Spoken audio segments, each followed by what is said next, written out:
Yan. Ito na. Sa bahay ng bangkero. Ito bahay. Hindi na nakabalik sa venue. Hindi na makayang mag-dock sa venue. At dito na sa bahay ng bangkero temporary.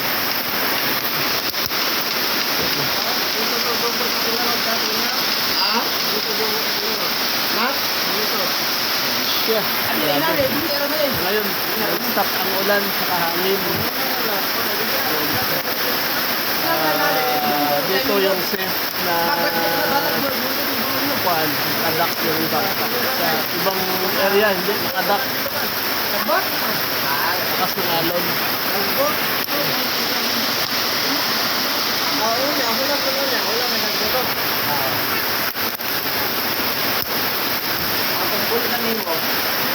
Kaya mo,